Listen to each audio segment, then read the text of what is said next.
Thank you. I'm excited and honored to be among the first to congratulate the graduates of the Farmers School of Business. Also to recognize their professors, their mentors, and their parents, including my wife Sarah, as our son Andrew is also graduating today. Well, graduates, you made it. And it's great to see so many of you here today. But it's also not lost to me that it is Sunday, and there's no beat the clock at Brick, so I really appreciate the attendance. In all seriousness, I'd like to personally congratulate all of you for your tremendous accomplishment. Let's have another round of applause for the class of 2018.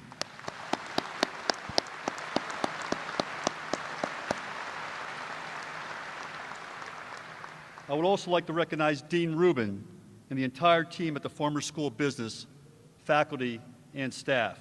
You have shaped these young men and women in more ways than you may ever know. You have built upon strong foundations established by family after family. You have taught lessons that likely will outlast our lifetime.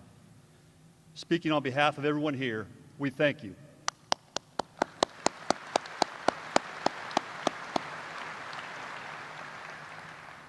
Like many of you here today, I am fortunate to have my parents in attendance.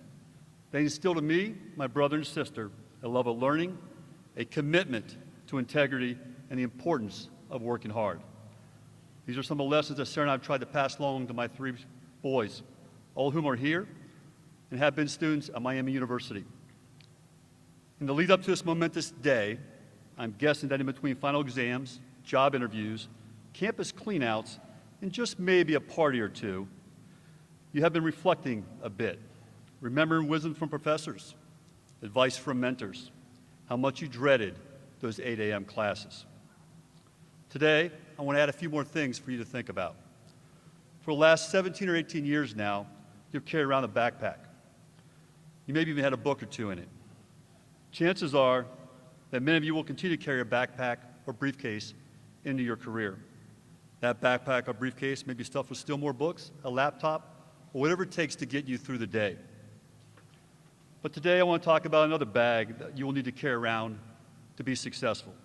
It's a tool bag of sorts, and it contains what you will need to get through this journey called life. Be sure it contains tools that are tried and true and will never, never let you down. I've carried around this kind of bag my entire career. It contains 6 essential tools that have helped me through every situation, and they are tools I'm sure will prove valuable to you. The first tool is reputation. Always keep it sharp and clean. It is extremely valuable and extremely fragile. Reputation is something that you build up over many years, but it's something you can lose overnight. Protecting it should be your job one. Living a life of good moral character goes a long way towards protecting your reputation. But in the days of social media, it's often not enough. Everything you post on social media is a digital record. What you like, what you stand for, what you believe in, where you partied last night. Remember the role social media plays in reputation. Know, too, that employers like me look at social media to learn more about the people we are hiring. Be smart about your virtual life. In addition to being smart about social media, it's important that you always do what is right even when no one is looking. Never compromise your integrity. And it's important always to be yourself, because it's way too difficult to try and be somebody else. The second tool I carry in my bag and I often pull out is called relationships. The ability and frankly the commitment to build mutually beneficial long-term relationships is critical to your success. I'm not talking about superficial social or networking relationships. I'm talking about relationships where each party is vested in the success of one another. It is likely that you count some of the people with you today among those lucky relationships. College friends and professors care about you as you care about them. You have counseled, pushed, and lifted each other. I'm sure you've also done your share of venting. If you look around you, you'll see others who are always in your corner. Your family. Don't underestimate them, their wisdom, or their experience. It's funny about to share a short story about my son Andrew, who, as I mentioned, is also an honoree here today. When he was 16, he liked to tell me just how little I knew. At age 21, he was surprised at just how smart I'd become in just 5 short years. Graduates, Your parents, grandparents, older siblings, and elders know more than you give them credit for. Use this resource. Also, venture beyond your comfort zone to establish meaningful relationships with mentors, community leaders, and colleagues. It can help you learn your trade as well as help you through personal and professional challenges. Be sure to do your part to add value to your relationship. A relationship is a partnership. It requires a give and take. The third tool I carry around with me is called performance. This is about working hard and working smart, following through and delivering what I like to say is a fifth or better in everything you do.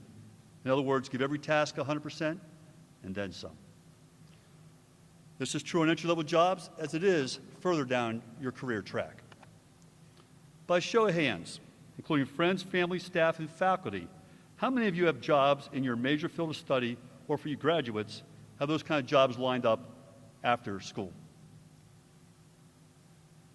Okay. I've read research that shows that only about a third of college graduates, by the time they reach age 35, have ever worked in a degreed area. Think about that. Even those who do are not in the exact same job they started in more than a dozen years later. I majored in computer science and mathematics. For several years, I put the first part of my degree to work in information technology. And of course, today, as the CEO of one of the nation's largest banks, technology is still a big part of my job. As you might imagine, the math has also come in quite handy.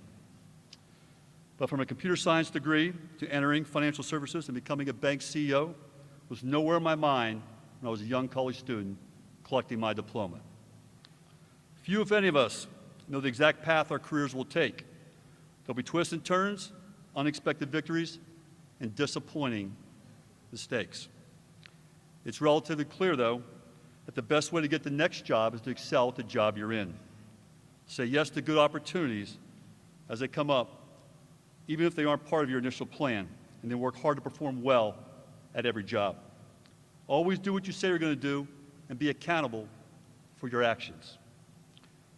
When you first start in a new role, listen and learn more than you talk. Don't try to impress everyone with your knowledge. It's important to be humble. I like to say it's better to be a learn-it-all than a know-it-all. The fourth tool I carry with me is preparation. There's really no substitute for it. Mark Twain used to say that it would take him 2 or 3 days to prepare for an impromptu speech. Not so impromptu since he had to prepare. Preparation doesn't just benefit you, it also demonstrates that you respect the people you're with and the project on which you are working. Being prepared means doing your homework, even though you are no longer a student. It means knowing your subject, being able to clearly articulate your points, and thinking through potential questions well in advance. It means that if you come to someone with a problem, you should also come bearing a solution, or at least some ideas to effectively address the issues at hand. As a CEO, my most valuable employees are the ones that not only identify issues, but come to me with possible solutions and are ready to execute. The best ways to sell your ideas, make a public speech, or defend your position is to know your facts, prepare for the unexpected, and practice over and over again until you can recite the material from memory. Prepare yourself for the day and for the job. Also prepare yourself for the next good opportunity I mentioned. That way, when it comes, you'll be in a position to raise your hand and say yes. Another tool I carry is called courage. Courage is the willingness to do things that are challenging and often uncomfortable. Success in both life and work requires courage. The great inventions and successes of the last few centuries were mostly results of people with courage. Perhaps the best way to share the importance of courage is to use the words of 2 men who displayed extraordinary courage in difficult times for our world. As you know, Winston Churchill, as Prime Minister of Great Britain, rose to become one of the most influential leaders of all time. One of my favorite quotes from Churchill is, "Success is not final, failure is not fatal. It is the courage to continue that counts." Another great leader, Nelson Mandela, once said, "I learned that courage was not the absence of fear, but the triumph over it." The brave man is not he who does not feel afraid, but he who conquers that fear. I think we can all agree the world is a better place today because of the courage of these two honorable leaders. So be courageous. Don't fear failure, and conquer your fears.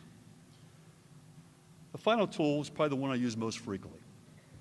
It's passion. It's kind of like a hammer.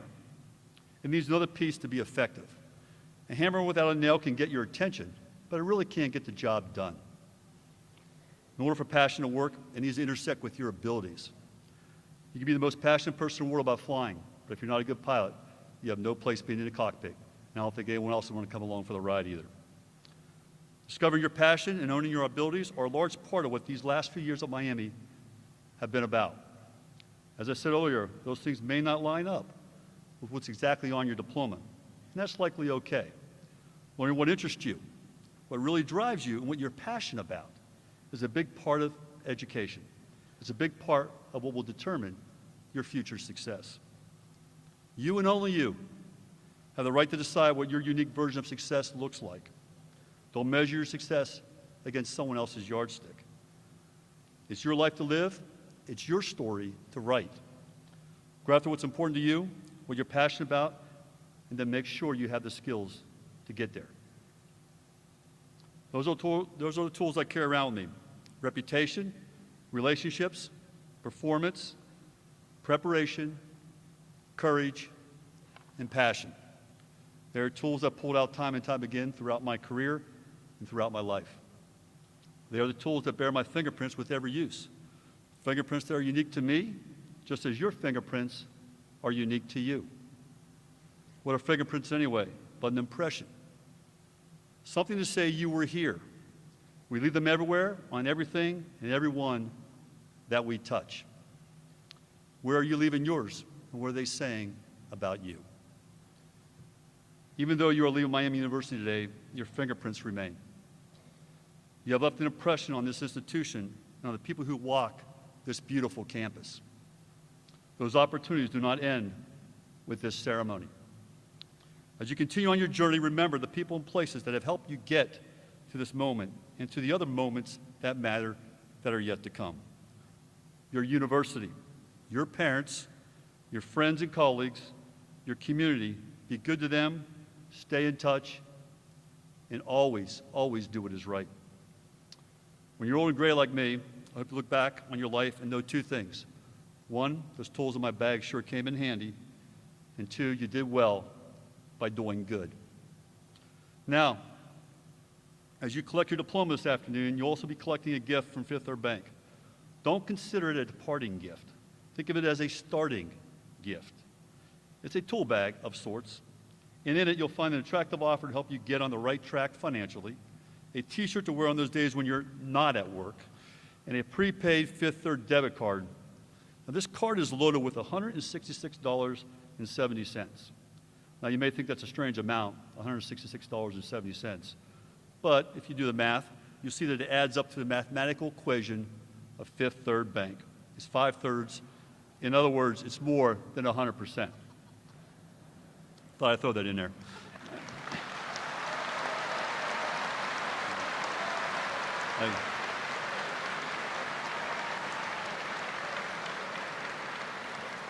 Thank you. You may have known from our advertising that at Fifth Third, we work hard to deliver 166% in everything we do. We strive to go a Fifth Third better, we like to call it.